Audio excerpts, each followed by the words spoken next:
it's Shane Kanto, your Wasteland reviewer. Welcome to the Wasteland Retrospective here on the SPM Crew Podcasting Network. And this is my weekly show where my guests and I each pick a film related in some shape or form.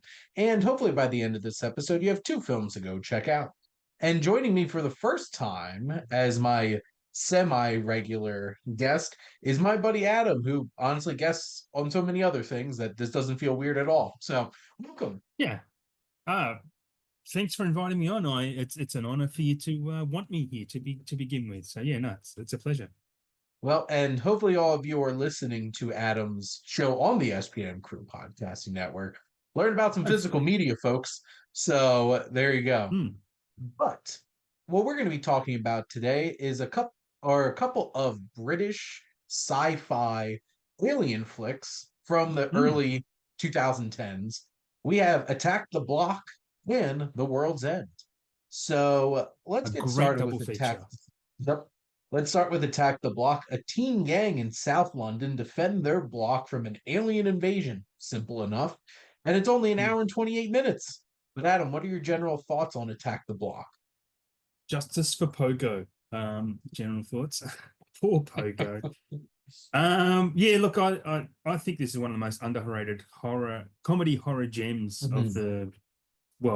this century, I would say, because I think American movies get the broader publicity.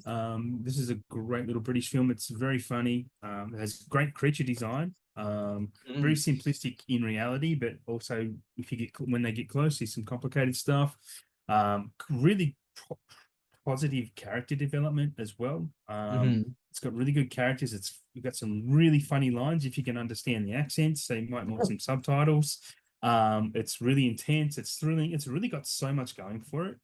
It's a bit of a star-making vehicle for John Boyega and Jodie Whittaker as well. Mhm. And yeah, this it's just I don't know. It's kind of like this instant. Sorry, not instant. I don't know what I'm talking about. These aliens kind of represent some type of cosmic karma for these kids. And we'll probably get into the details of the plot as we go along. But yeah, Mhm. it's just a nice, fun, funny, thrilling little ride. Sorry, that seemed to be such a ramble, but that's where No, we're at. That's this how from I writer talk. director Joe Cornish, who Mm, definitely is in like that same kind of vein of like coming out of like British comedy, like Edgar Wright, having worked with Edgar Wright, hmm worked on some screenplays with him. And this film has that like like dark sense of humor to go along with all the genre blending that it's doing. Yeah, Yeah. these aliens are like bearish, but Yes. kind of like hellscape bears with like weird teeth and stuff like that. Glowy teeth. There's Yeah, yeah.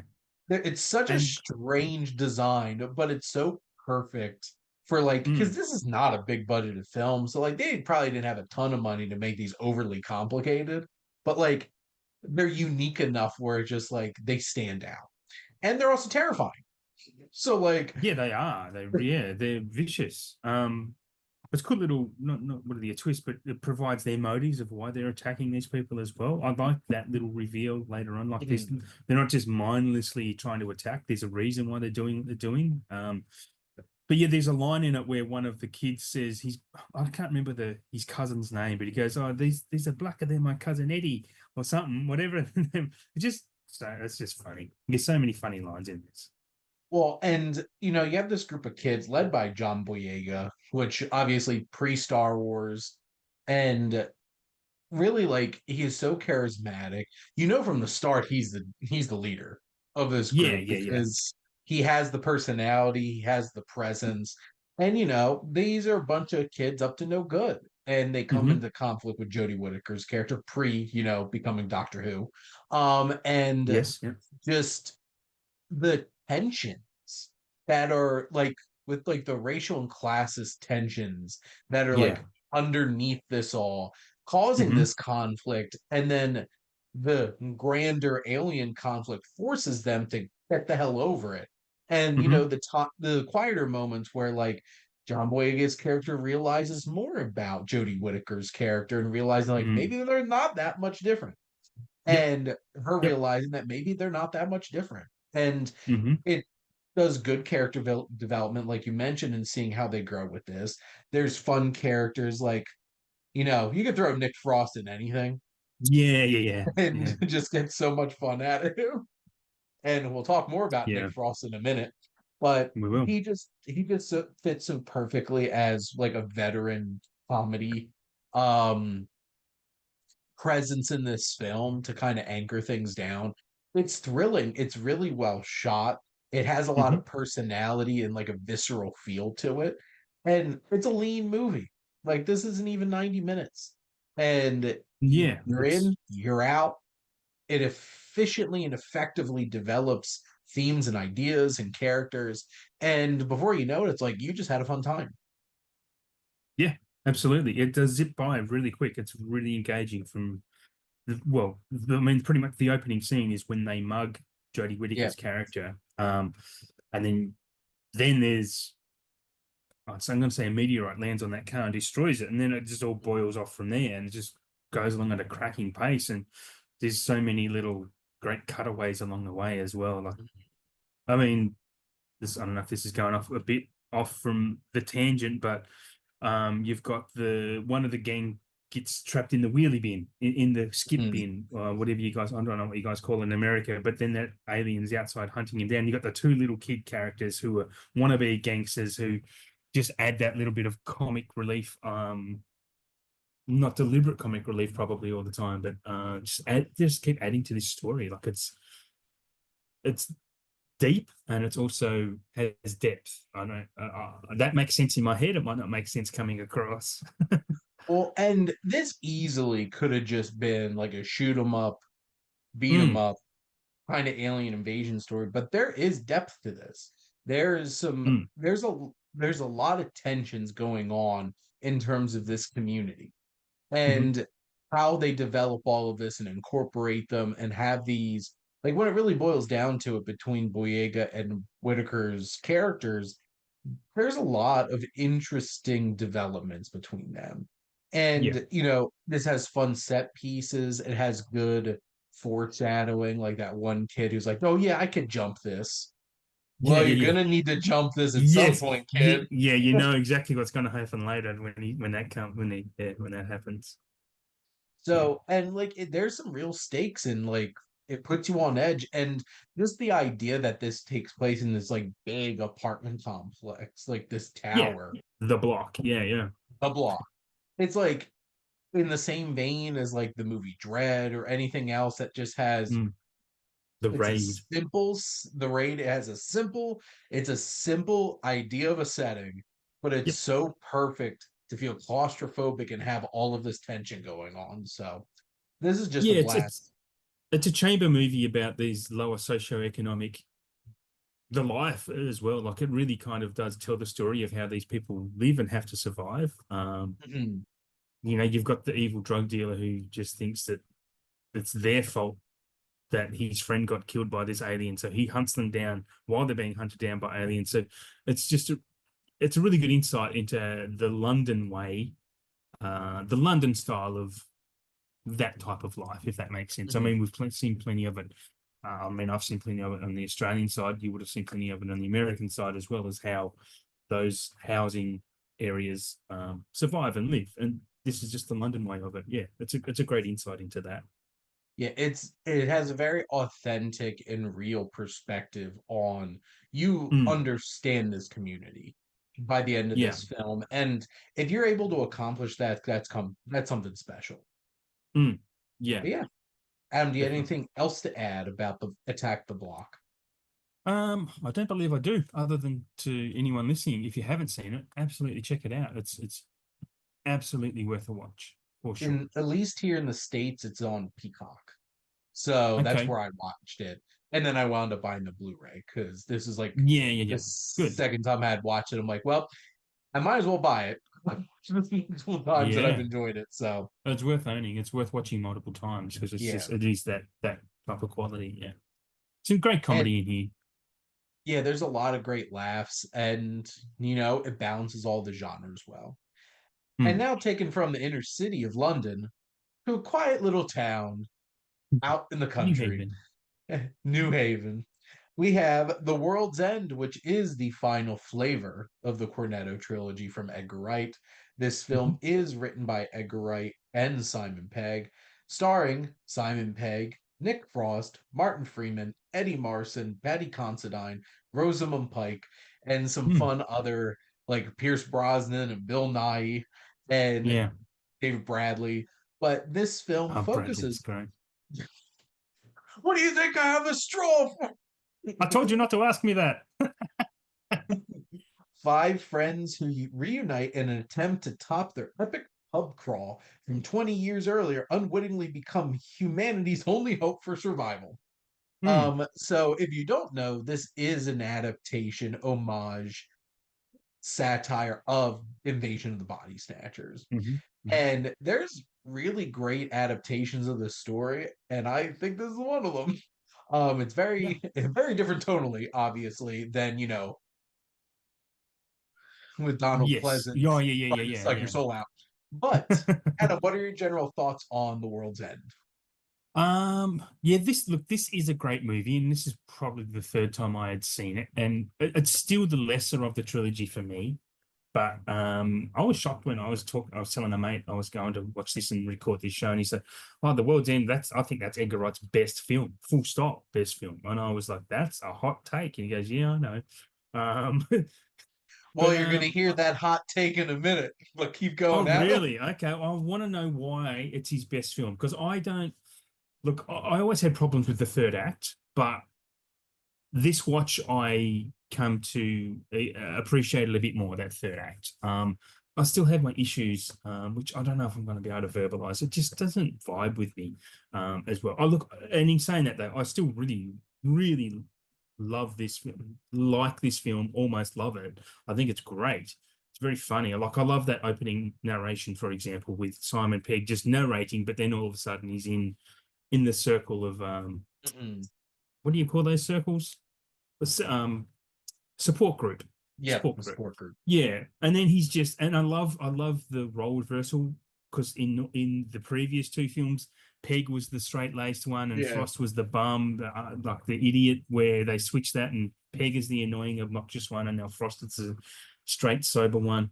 Yeah, it's look, I think it's a great film from another, again, character standpoint. Like Gary King, who is Simon Pegg, he's shown he's hasn't changed or grown up. They make that very obvious from the start with subtle clues. He's still got that old car. He's still got that cassette tape that his friends gave him. Oh, where did you find that? It was in the player. It was in the cassette. It's the same Just one. yeah, Yeah. exactly. Well, these guys have moved on with their life, and when you're an adult, you have to. You get jobs, you get families, and you have to have responsibilities. This guy never has. I think this is a real good caution, a very good cautionary tale about peaking too early in your life, and Yeah. then that's kind of, well, that's the Simon Pegg character anyway.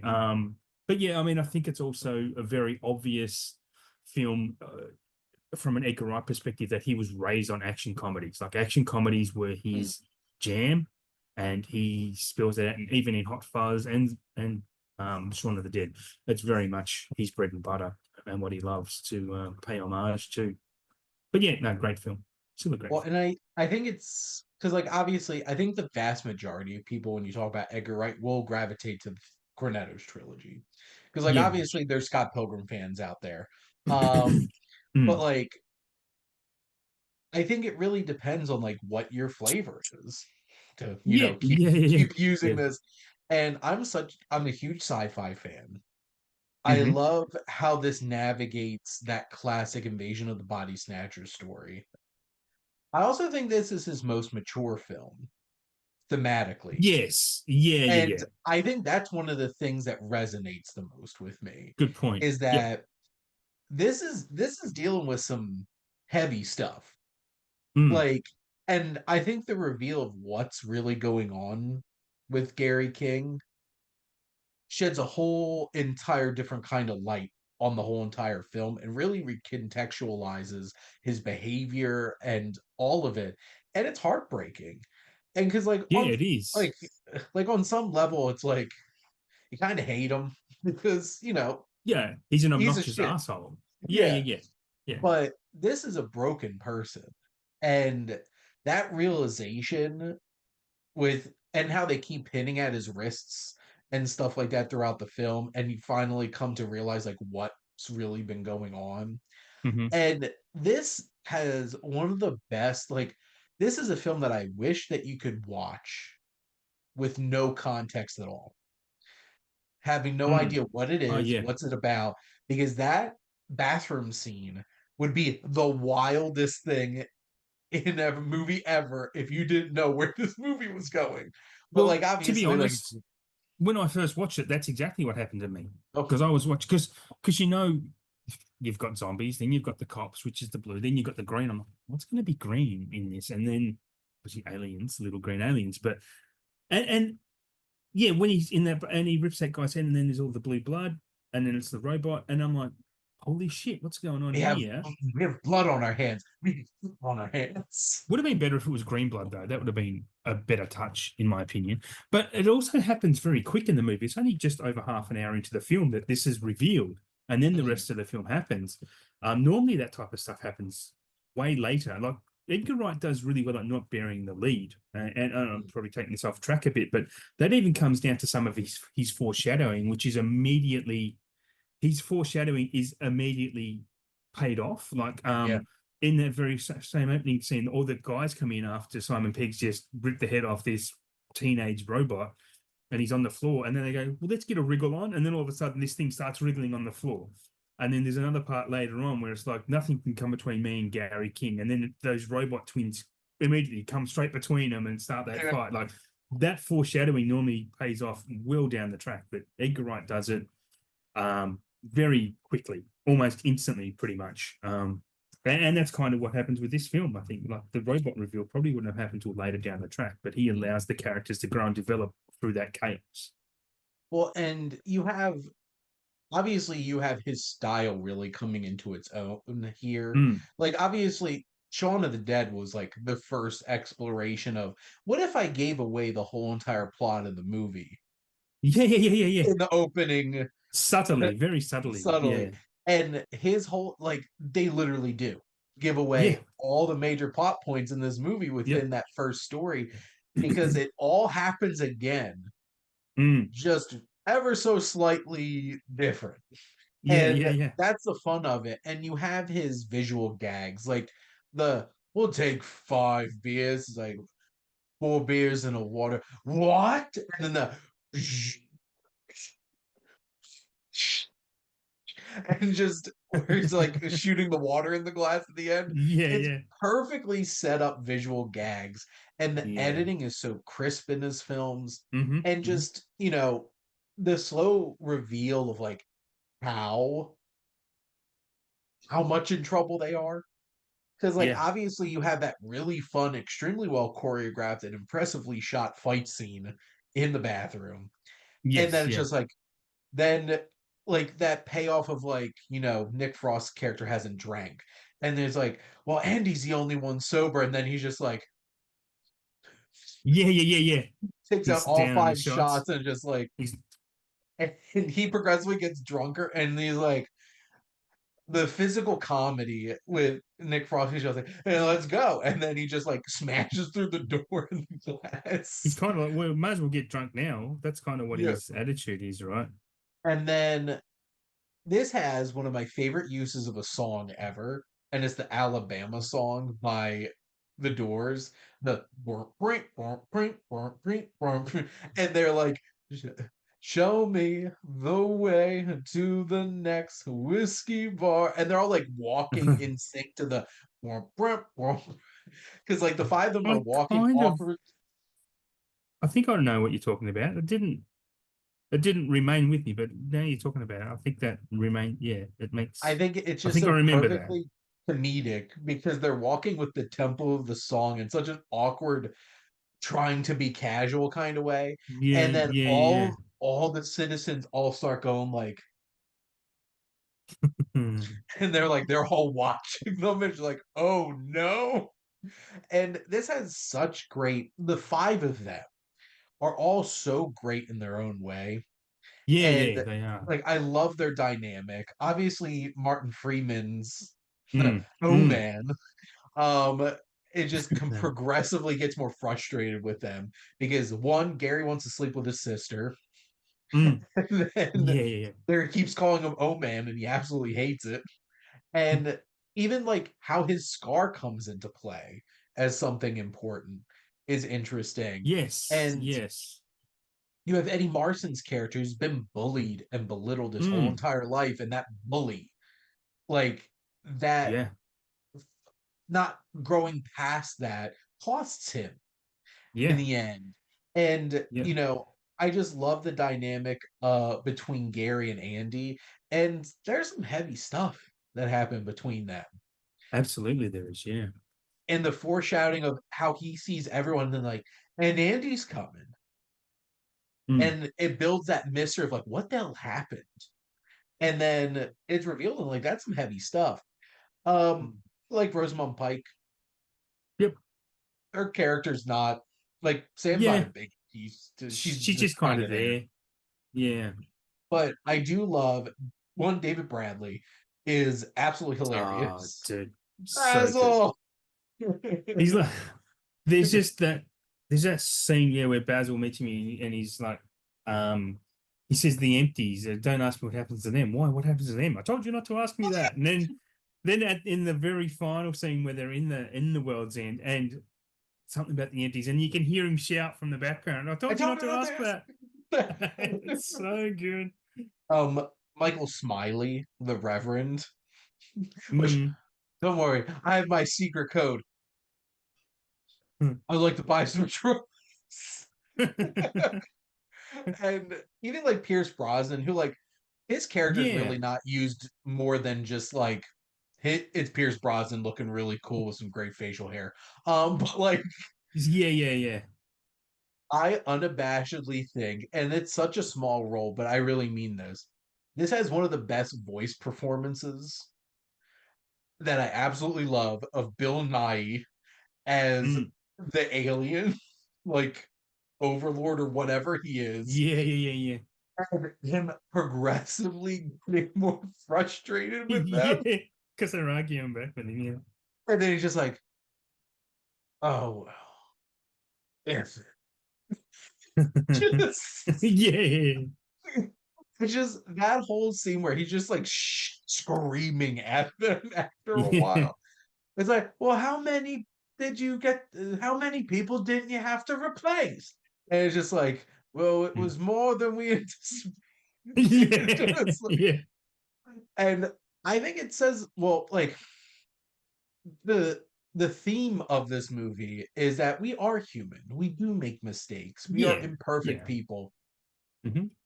It also is extremely frustrating to think about in 2025 because the deal with Yeah. a lot of idiots Yeah. and stuff like that. But like Well, they run the I country. There's- I love even just like the epilogue of this Yeah. this whole Yeah. post-apocalyptic thing. Yeah. And That's very cool. They're good setting up for a sequel, for a fourth flavor, really, like a Western style sequel, to be honest. That's what it's setting up I as. would be Wouldn't it be there good? opening Absolutely. night Yeah. ready to go for this. What other flavor did Cornetto make? I don't know. There must be a Well, that's the fourth one, thing. though, That's not surely. an American thing. So I had no idea Mm. what the hell cornetto meant originally. Oh, right. In Australia, we used to have cornettos, but we call them drumsticks now. Or we have drumsticks. We used to have cornettos. I don't know if we still do or not. It's not the same. I Like, don't what eat the ice hell cream. is Edgar Wright even working on right now? And then I completely forgot that he has the Running Man coming out this year Yes. Yeah. That'll be in cool. November. That's going to be very different to this Arnie one, though, because this one's actually based on the book rather than just Just making a an little bit Arnold different. Schwarzenegger movie.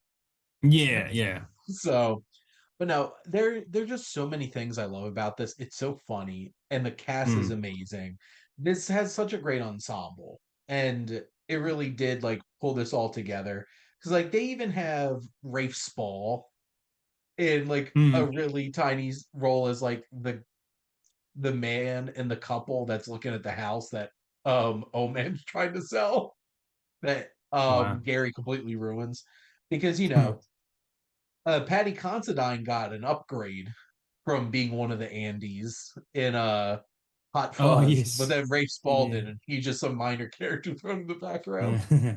But it's just, I just love this, and even like the special effects, like the whole thing with like the lights, and then the piece of quote unquote modern art that they have in the town, and it just, there's so many great thrilling and fun moments in this movie, and that's honestly why, for me personally, it's The World's End, Hot Fuzz, and Shaun of the Dead, because like I'm much more Wow. likely to pick a, like, really enjoy a sci-fi or a action movie than I'm going to enjoy a zombie movie.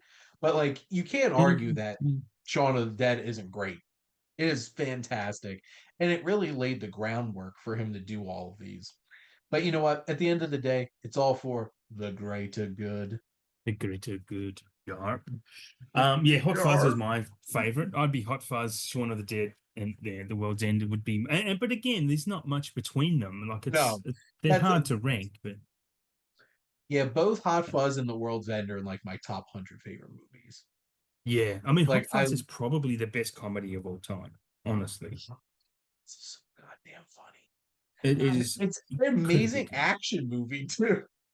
Yeah, and a cool little twist as well. Yeah, great Mm. action movie, cool little twist because you're not really expecting that Wicker Man style. This is like I know Oh, and Edgar even Wright got is a full car thrown in there. Like, what are you yeah. doing, Edgar Wright? Yeah. Well, that's what I mean. It's like a Wicker Man style horror, and because Edgar's very influenced by that because obviously it's a British horror film. So, Mm. yeah, it's anyway. We're not here to talk about Hot Fuzz, but Hot Fuzz is Well, I feel fantastic. like we kind of have to talk about the other two Cornetto at We least a probably little bit. do. Yeah. But you know, but Adam, do you have anything else that you want to throw out about The World's End? Not about the world's end, but if you both of these films you've spoken about are a spectacular double feature. I mean, British horror, comedy, Yep, sci-fi. Yeah, great double feature. Nick Frost. Yeah, Nick Frost is the common denominator. Yeah, and Yep. probably Joe Cornish too, to be honest. Mhm. Definitely a lot of connection stylistically for sure. Mm, But mm. hopefully you all go check out both these films because they are certified bangers, both of them. But Yes. Adam, thank you so much for coming on and talking movies with me. Yeah. Once again, thanks for having me. It's been a pleasure. Cheers. And thank all of you for listening. Make sure to like, comment, and share on this episode. What's your favorite, you know, sci-fi horror flick that you go to? What's your favorite version of Invasion of the Body Snatchers? And make sure Mm, to follow or subscribe wherever you listen to your podcast. We're ever expanding here at the SPDM Crew Podcasting Network. New shows starting around and having a lot of new guests popping up. I certainly have a lot of people wanting to come on to the Wasteland watch list for sure. mhm. But also, if you like our logo, go check it out. And also check out High Flyer Creative. They do a lot of great work. And if you need any digital marketing work, check them out. But most importantly, thank all of you for listening and supporting the Wasteland Retrospective here on the SPDM Crew Podcasting Network.